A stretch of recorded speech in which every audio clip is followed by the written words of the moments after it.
Halo Sobat UT, perkenalkan nama saya Cindy Mary Kristia dengan NIM 8563000961. Saya dari program studi pendidikan guru sekolah dasar. Di sini saya akan menjelaskan teknik bertanya dan teknik menjelaskan dalam keterampilan mengajar pada mata kuliah pembelajaran mikro.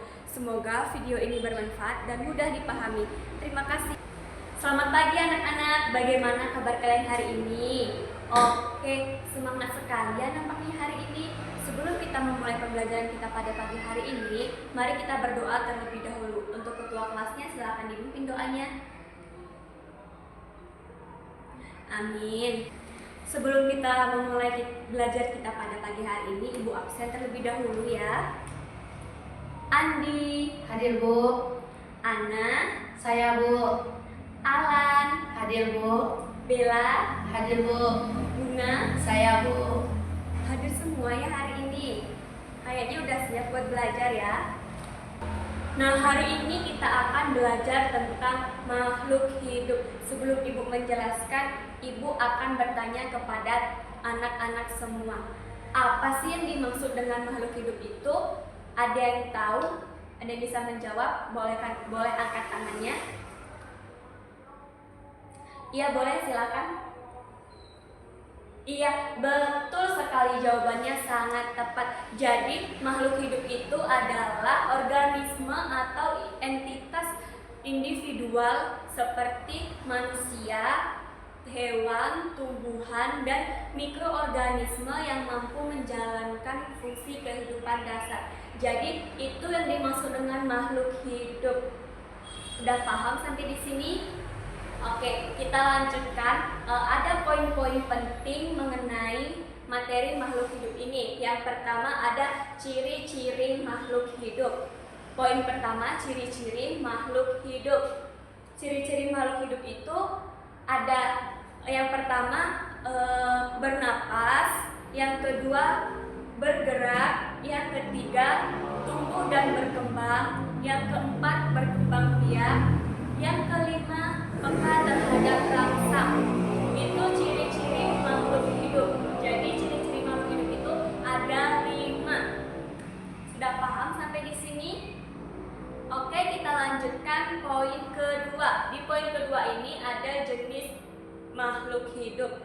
Di awal tadi Ibu udah menjelaskan apa sih yang dimaksud dengan makhluk hidup. Di situ Ibu juga udah menyebutkan jenis-jenis makhluk hidupnya. Ada yang ingat apa aja sih jenis-jenis makhluk hidup itu? Boleh angkat tangannya. Iya, silakan. Iya, betul sekali Bu Cep. Jawabannya sangat benar. Benar yang dikatakan temannya tadi. Jenis makhluk hidup itu ada manusia, hewan, dan tumbuhan. Manusia itu adalah makhluk yang paling sempurna yang memiliki akal dan pikiran. Itu kalau manusia. Kalau hewan, dia bergerak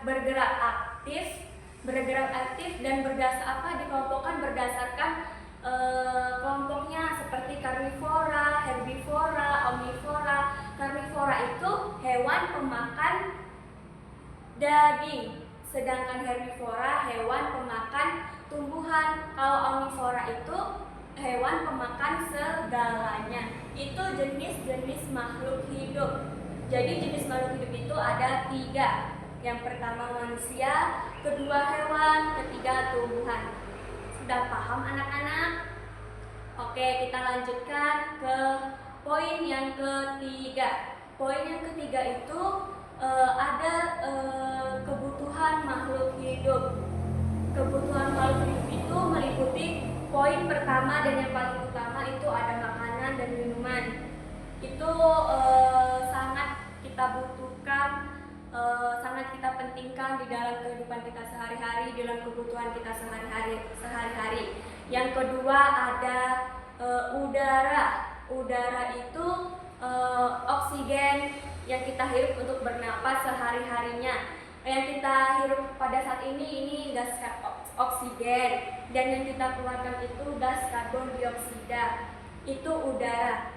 Yang terakhir tempat tinggal atau habitat. Tentunya tempat tinggal kita harus bersih, sehat, nyaman supaya kita terhindar dari bibit penyakit. Itu kebutuhan makhluk hidup.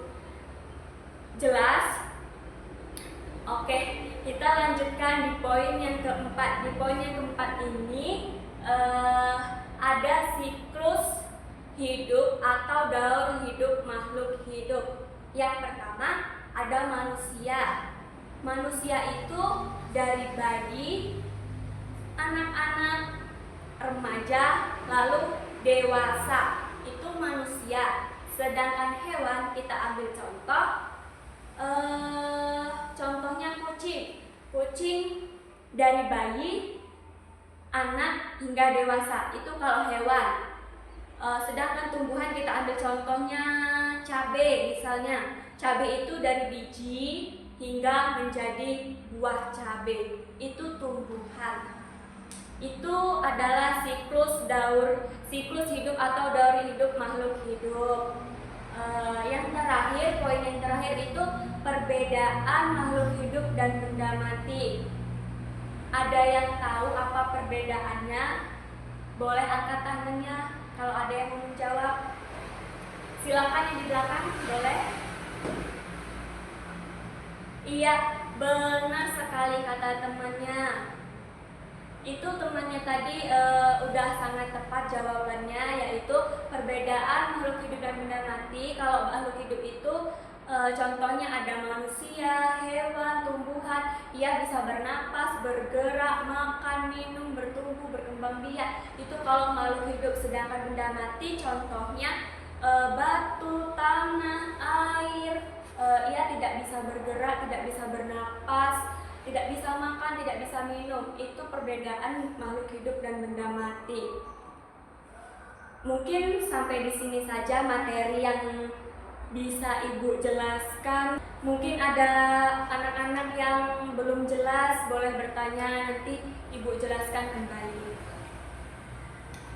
Jika tidak ada, Ibu cukupkan pembelajaran kita pada pagi hari ini. Untuk penutup pembelajaran kita hari ini, Ibu akan berterima kasih kepada anak-anak semua yang telah mengikuti pembelajaran kita hari ini. Sampai jumpa di minggu depan. Semoga pembelajaran ini bermanfaat dan mudah dipahami kepada anak-anak semua. Sampai jumpa, selamat belajar. Terima kasih anak-anak.